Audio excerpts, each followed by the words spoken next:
मैथहॉलिक्स, welcome to निवान math academy. आज का हमारे पास टॉपिक है जनरल इक्वेशन ऑफ डायनेमिक्स। ठीक है, हम यहाँ पे बात करने वाले हैं कि जो हमारे पास डायनेमिक में है वो जनरल इक्वेशन क्या होती है, किस इक्वेशन को हम जनरल इक्वेशन कहते हैं। ठीक है, तो अब हम देखते हैं इसका पूरा ओवरव्यू और किस तरीके से किसकी हेल्प से हमने एक जनरल इक्वेशन फाइंड की है डायनेमिक्स की। देखो, we know for particle of a constant system, और ये इक्वेशन मैंने यहाँ पे लिखी हुई है। अब ये कहाँ से आया बेटा, आप जब मेरा पॉसिबल एक्सेलरेशन वाला वीडियो देखोगे तो वहां पे इसका पूरा का पूरा डेरिवेशन है। ठीक है, तो आप वहां से जाके इसका पूरा डेरिवेशन देख लेना। तो ये हमने ड्राइव किया है पॉसिबल एक्सेलरेशन में। तो हमें पता है जो हमारे पास कांस्टेंट सिस्टम है उसके पार्टिकल्स के लिए हमारे पास दिस। अब ये है क्या, एम के मेरे पास है mass, this is acceleration, okay, equal to यहाँ पे ये वाला जो फोर्स है एफ के, ये है मेरे पास क्या है, इफेक्टिव फोर्स, यहाँ पे मैंने लिखा हुआ है, and this is the reaction force. ठीक है, तो हमारे पास जो यहाँ पे के है कि हमने पार्टिकल्स के बारे में बताया हुआ है कि फर्स्ट पार्टिकल है, सेकंड पार्टिकल है, थर्ड पार्टिकल है। तो हम यहाँ पे nth पार्टिकल के लिए बात करें, जिसमें से मैंने यहाँ पे जनरली kth पार्टिकल के लिए बताया हुआ है। तो इस k की जो वैल्यू है मेरे पास क्या है, 1 है, 2 है, 3 है, 4 है, सो ऑन n। ठीक है, तो हमें यहाँ से पता चल गया m की ओमेगा या आप बोल सकते हो उसको w के। ठीक है, और इक्वल टू एफ के प्लस आर के वेक्टर। ठीक है, दोनों वेक्टर है यहाँ पे। This is the vector quantity because this is acceleration, force and this is force. तो फोर्स, एक्सेलरेशन, ये मेरे पास क्या होती है, वेक्टर क्वांटिटी होती है, तो इसलिए यहाँ पे वेक्टर का यूज किया हुआ है। ठीक है, देन इसमें ये जो है मेरे पास यहाँ पे डब्ल्यू के बोल दो। वैसे ज्यादा बेस्ट जो रहेगा वो डब्ल्यू के बोलना रहेगा, क्योंकि जो ओमेगा के है वो हम एंगुलर वेलोसिटी के लिए यूज करते हैं। ठीक है, तो इससे ज्यादा बेटर आप इसको डब्ल्यू के बोल सकते हो। ठीक है, अब देखो यहीं पे वो चीजें मैंने सारी लिखी हुई है। kth पार्टिकल का ये मास है, kth पार्टिकल का ये एक्सेलरेशन है, then this is the effective force, this is the reaction force. इतना clear. Now since the constraint are ideal, अब अगर मेरे पास जो कंस्ट्रेंट है अगर वो आइडल हो जाता है तब क्या हमारे पास इक्वेशन आता है, तब हमारे पास हम क्या कंसेप्ट यहाँ पे यूज करते हैं। देखो, by the definition of ideal constraint क्या होता है हमारे पास, ये जो रिएक्शन फोर्स होता है विद ये मेरे पास वर्चुअल डिस्प्लेसमेंट होती है। रिएक्शन फोर्स का वर्चुअल डिस्प्लेसमेंट, ये मेरे पास क्या हो गया, देखो force into displacement. Force into displacement क्या होता है, वर्क। तो यहाँ पे जो ये वर्क का हमारे पास सम होता है इक्वल टू होता है 0। अब कौन से वर्क का सम हो रहा है यहाँ पे, देखो ये तो वर्क हो गया ना, तो ये एक मतलब kth पार्टिकल के लिए मैं बता रही हूँ। तो फिर अगर k की वैल्यू हमारे पास कहाँ से जाएगी, 1 से लेके n तक, तो मतलब 1 particle, second particle, third particle के लिए, 4 पार्टिकल, सबके लिए बनेगा। तो अगर उनका सम कर देंगे तो ये क्या हो जाएगा, सम ऑफ वर्क, मतलब जितने भी वर्क है उनका सम अगर इक्वल टू हो जाए 0। तो ये आइडल कंस्ट्रेंट की हमारे पास क्या होती है, डेफिनेशन होती है। क्लियर। ये चीज मैंने बता दिया। वर्क किस तरीके से बना, ये मेरे पास फोर्स है, this is the virtual displacement. ठीक है, तो रिएक्शन फोर्स का वर्चुअल डिस्प्लेसमेंट क्या बन गया मेरे पास, वर्क। और उन जो kth पार्टिकल की बात कर रहे थे तो सभी पार्टिकल्स के लिए हमने यहाँ पे सम कर दिया, तो वर्क का सम हो गया इक्वल टू 0। अब मेरे पास this is the equation number first, this is the equation number second. अब इन दोनों इक्वेशन को हम क्या करते हैं, सॉल्व करते हैं, ड्राइव करते हैं अपनी जनरल इक्वेशन ऑफ डायनेमिक्स। अब कैसे करते हैं, देखो यहाँ पे वर्चुअल डिस्प्लेसमेंट का डॉट प्रोडक्ट है, तो मैं क्या करूंगी, दोनों साइड में वर्चुअल डिस्प्लेसमेंट से डॉट प्रोडक्ट कर दूंगी। ठीक है, तो यहाँ पे मेरे पास इसके साथ ये आ गया इक्वल टू यहाँ पे दिस। अब क्या होता है, जैसे भी हम ये मेरे पास है और यहां से मैं इस वेक्टर से इसको डॉट प्रोडक्ट कर रही हूं, तो क्या होता है, ये डॉट इस तरीके से इसको हम ओपन करते हैं, a प्लस बी है। ठीक है, यहाँ पे डॉट प्रोडक्ट है c से, ठीक है, तो क्या होता है A dot C plus B dot C. तो वही चीज यहाँ पे की गई है। जब मैं इधर डॉट प्रोडक्ट करूंगी तो ये इसके साथ हो जाएगा, ठीक है, और प्लस इसके साथ डॉट प्रोडक्ट। यहाँ पे ये A का वर्क कर रहा है, ये B का, एंड C का वर्क जो कर रहा है वो मेरे पास डेल्टा आर के जो वर्चुअल डिस्प्लेसमेंट है, ठीक है। देन इसकी हेल्प से हम इसको ओपन कर देंगे। इतना क्लियर। देन फिर यहाँ पे मेरे पास जो ये है मैंने kth पार्टिकल के लिए निकाला है, तो मुझे तो सभी पार्टिकल्स के लिए चाहिए, first particle, second particle, then nth particle. तो मैं क्या करती हूँ, दोनों साइड समेशन अप्लाई कर देती हूँ, ठीक है। यहाँ पे भी मैंने जैसे ये kth पार्टिकल के लिए लिखा हुआ, अगर मैं फर्स्ट के लिए लिखूं, फिर सेकंड के लिए लिखूं, फिर थर्ड के लिए लिखूं, फिर फोर्थ के लिए लिखूं, फिर सबको क्या कर दूं, मैं ऐड कर दूं, तो वो समेशन बन जाएगा इस तरीके से। तो मैंने उन सबको क्या कर दिया, kth पार्टिकल का था, मैंने सभी पार्टिकल्स के लिए लिख लिया 1 से लेके n तक। क्लियर, ठीक है। या आप इस तरीके से समझ सकते हो बेटा।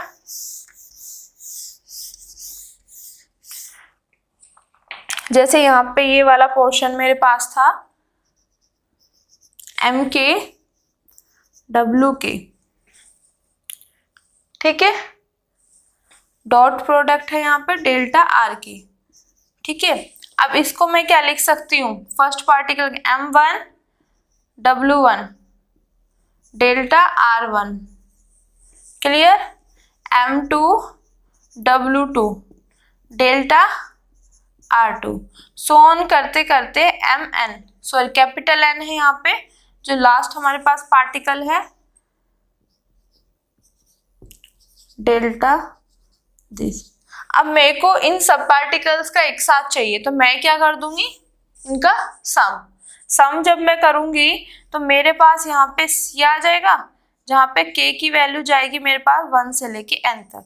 अब देखो यहाँ पे अगर सम करते हैं तो यहाँ पे मैंने प्लस साइन लगा दिया, 1 पुट करो तो ये आ जाएगा, प्लस 2 पुट करो तो ये आ जाएगा, प्लस 3 पुट करो आगे, देन nth पुट करो तो ये आ जाएगा, ठीक है।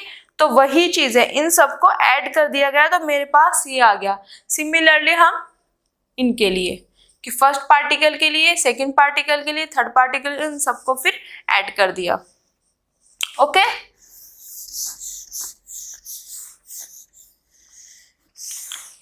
यहां तक हो गया बेटा।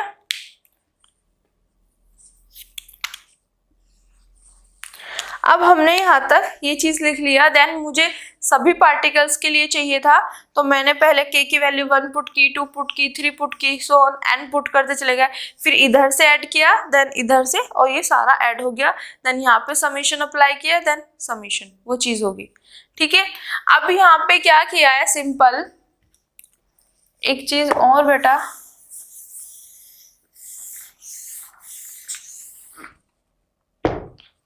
देखो ये वाला तो समझ आ गया समेशन कैसे आया, ठीक है।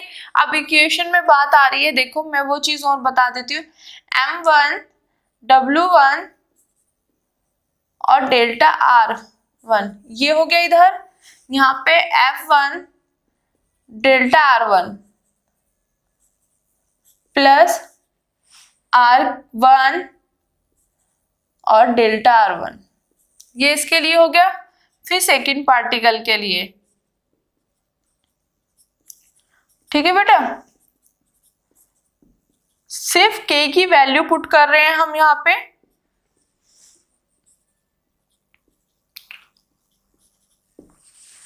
ओके, और सो ऑन यहाँ तक n तक, Mn Wn dot capital N आएगा बेटा, यहाँ पे हमने लास्ट पार्टिकल कैपिटल N लिया हुआ है, Fn डॉट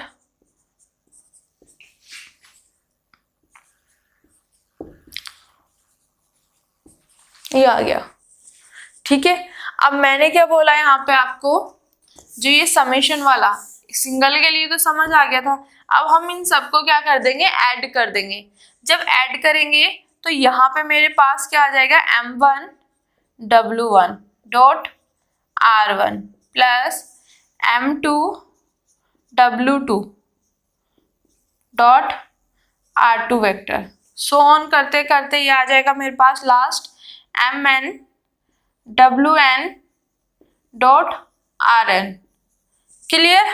और यहाँ पे ये इक्वल हो जाएगा दिस, यहाँ पे f1 डॉट r1 प्लस, ठीक है, f2 डॉट r2 और लास्ट में मेरे पास आ जाएगा fn डॉट rn। सिमिलरली ये सारा आ जाएगा, समझ रहे हो? अब इस पूरे को मैं क्या लिख सकती हूँ जर्नल में, दिस और k की वैल्यू 1 से लेके n तक उनका सम कर दिया, सिमिलरली दिस सम कर दिया एंड इनका सम कर दिया। ओके, तो ये इस तरीके से मेरे पास यहाँ पे आया है। अब यहाँ पे देखो सिर्फ सिंप्लीफाई किया गया है, ये यहाँ पे है, इसको मैं इधर ले आई, इधर प्लस में, इधर आके माइनस में, देन इक्वल टू दिस। अब ये मेरे पास क्या आ रहा है, रिएक्शन फोर्स है विद वर्चुअल डिस्प्लेसमेंट और उनका सम हो रहा है, जो मतलब reaction force with virtual displacement, तो मेरे पास क्या आ गया वर्क, तो वर्क का जो सम है मेरे पास किसके इक्वल होता है, ये 0 के। कहाँ से? आइडल कंस्ट्रेंट से। तो मेरे पास अगर कंस्ट्रेंट आइडल है तब इसकी वैल्यू क्या होती है, इक्वल टू 0। तो दिस इज इक्वल टू 0, तो इसकी वैल्यू मैंने यहाँ पे पुट कर दी। अब मैंने क्या किया, यहाँ पे समीशन कॉमन लिया, डॉट ये कॉमन ले लिया, देन दिस, ठीक है। जैसे डॉट का मैंने अभी बताया था कि डॉट अगर यहाँ पे प्लस है तो अंदर अप्लाई कर सकते हैं, उसी तरीके से यहाँ पे है तो ये बाहर, क्योंकि जब डॉट का अंदर अप्लाई करेंगे तो दिस डॉट ऐसे, ये है ना मेरे पास, तो मैंने लिखा था दिस वहां पे जब मेरे को यूज करना था, ठीक है। अब मेरे पास ये इस फॉर्म में है, मुझे चाहिए इस फॉर्म में, तो डॉट बाहर ले लिया, दिस जो साइन है यहाँ पे वो रखा।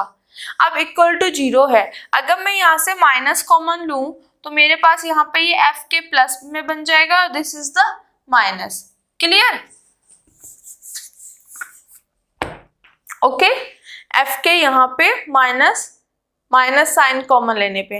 अब जो ये इक्वेशन आई है दिस, ठीक है, इसी को बोलते हैं हम, क्या बोलते हैं, जर्नल इक्वेशन ऑफ डायनेमिक्स। इसी को हम जर्नल इक्वेशन ऑफ डायनेमिक्स कहते हैं। क्या है मेरे पास, याद कैसे रखना है, सिंपल सी चीज है, हमने अभी पॉसिबल एक्सेलरेशन से एक फॉर्मूला एक ड्राइव किया है जिसमें मेरे पास m के मास्क है और w के मेरे पास एक्सेलरेशन है एंड रिएक्शन फोर्स है, देन इफेक्टिव फोर्स है। फिर वहां पे हमने डेल्टा जो वर्चुअल डिस्प्लेसमेंट है दोनों साइड डॉट प्रोडक्ट कराया, समीशन करा लिया। देन हमारे पास अगर कंस्ट्रेंट आइडल है तो दिस इज इक्वल टू 0, तो उसकी वैल्यू पुट कर दी, पुट करने से इसको अरेंज किया, यहाँ से नेगेटिव साइन लिया तो मेरे पास ये आ गया, और इसी को बोलते हैं हम जनरल इक्वेशन ऑफ डायनेमिक्स। तो याद करने की भी जरूरत नहीं है, सिर्फ सिंपल सा लॉजिक याद रखो कि हमारे पास ये एम के डब्ल्यू के effective force plus reaction force होता है, डॉट प्रोडक्ट लगाया, this is the equal to 0, और ये मेरे पास आ गया निकल के जनरल इक्वेशन ऑफ डायनेमिक्स। अब जो ये मेरे पास यहाँ पे जनरल इक्वेशन ऑफ डायनेमिक्स आया है, इसके बारे में थोड़ी सी एक लैंग्वेज है और इस लैंग्वेज को आप अच्छे से समझना, इसी बेस पर लैंग्वेज लिखी हुई है। अब क्या लैंग्वेज है वो देखते हैं, ठीक है। इट स्टेट्स दैट, ये जो है मेरे पास इसकी क्या स्टेटमेंट है, given A system in motion, मेरे पास कोई भी सिस्टम गिवन है जो मोशन में है at an instant of time T, मतलब किसी भी इंस्टेंट टाइम पे, ठीक है, मेरे पास कोई सिस्टम है, ओके, किसी भी इंस्टेंट ऑफ टाइम टी पर वो मेरे पास सिस्टम मोशन में गिवन है, ठीक है। तब क्या है मेरे पास, the sum of the work of the effective forces and force of inertia on any virtual displacement is 0। अब इसमें क्या बोला, मैंने वही बोला था आपको कि फोर्स इनटू डिस्प्लेसमेंट, जैसे मेरे पास होता force into displacement, force into displacement मेरे पास क्या होता है बेटा, वर्क, ठीक है। तो देखो फोर्स इनटू डिस्प्लेसमेंट, एक वर्क तो ये हो गया, ठीक है, फिर ये भी मेरे पास एक फोर्स है इनटू डिस्प्लेसमेंट, एक वर्क ये हो गया, ओके।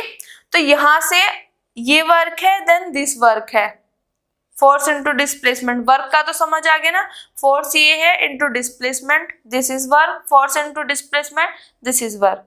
तो अब मेरे पास जो यहाँ पे वर्क है उसका क्या हो रहा है, यहाँ पे समीशन, ठीक है। अब वो किसके इक्वल है, 0 के।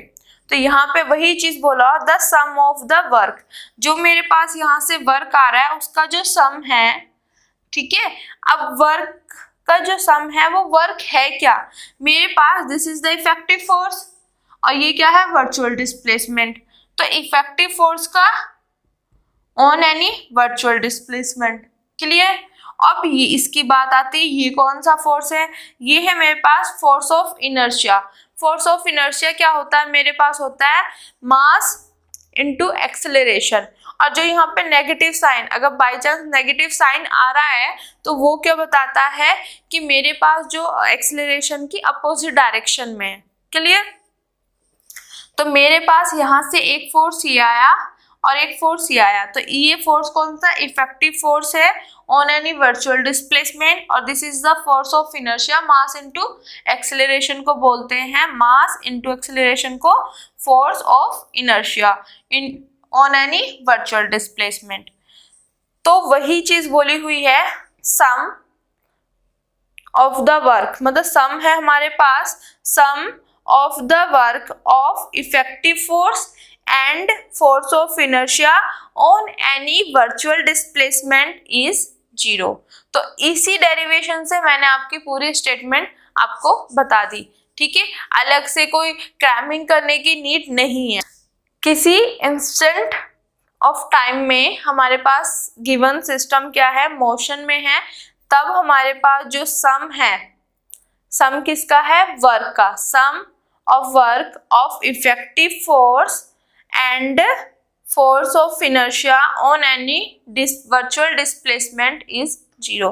तो इसकी स्टेटमेंट भी हमने बता दी कि हमारे पास जनरल इक्वेशन ऑफ डायनेमिक्स की स्टेटमेंट क्या होती है। अब what is the equation of general dynamics, ठीक है। तो आई होप ये लेक्चर आपको अच्छे से समझ आया होगा। अगर आपको मेरी वीडियोस, मेरे लेक्चर्स पसंद आ रहे हैं तो please like, subscribe my channel और उन बच्चों तक जरूर पहुंचाएं जिनको इनकी नीड है। Thank you.